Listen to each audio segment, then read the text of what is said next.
आहे सखिया सहेलिया है कबन न जइबै नहीं राम रहली गौरी आहे सखिया सहेलिया है कबन न जइबै गोपाल भैया पीलो पीलो चाय पियो मनीष भैया जियो मस्ती में ए हो ना अरे का कहता रे एना उनरी के फेरो नंदन हो चाय पियो हां पीलो तू ही अरे नहीं रामे रहली गौरी सखिया सा हेलिया है कबन न जइबै तनी ताली बजा के मस्ती में भूताबा बैठा हे कबन जइबै ससुरा में भूताबा बैठा हे कबन जइबै नहीं राम रहली गौरी सखिया सहेलिया है कबन नहीं राम रहली गौरी सखिया सहेलिया है कबन बन जइबै ससुरा में भूता पापैता हे कबन जइबै ससुरा में भूता पापैता हे कबन जइबै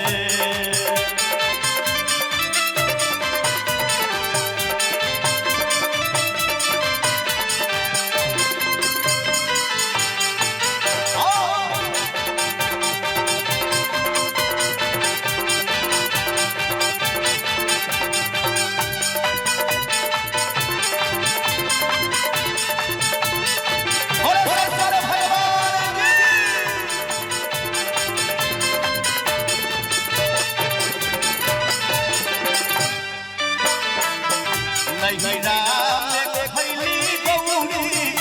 छपन व्यंजन है कवन बन जइबै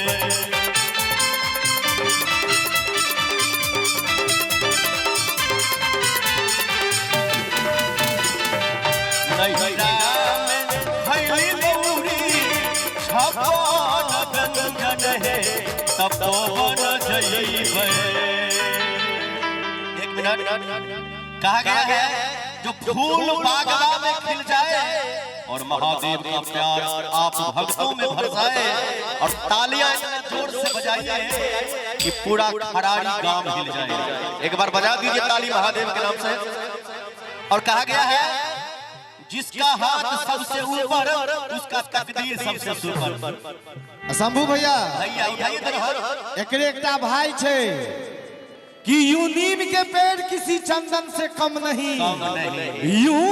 नीम के पेड़ किसी चंदन से कम नहीं और ये खरारी गांव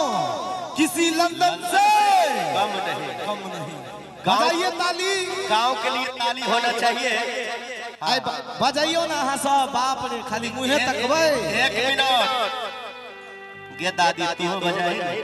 खाली टुकुर टुकुर में तकै छी कह जती नहीं राम खैली गौरी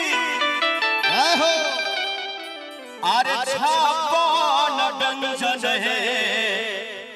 कबन बन जइबै नहीं राम गौरी माय छप्पन व्यंजन खाय छै आ महादेव के जे दुआरि गाड़ि के त की खा पड़तै भार धक देखिए नहीं राम खैली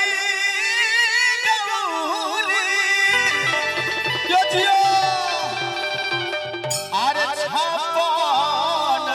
व्यंजन है कबन बन जइबै ताली बजते गे बहिन बजा दे ताली हे चाचा हे मोटका काका क्यों न के तके छ तनी बजाइयो ताली बजा ससुरा में हे तपो आयो ससुरा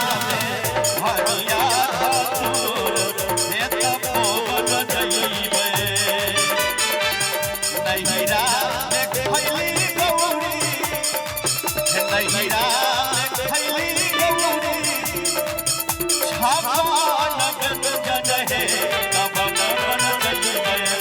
ससुरा में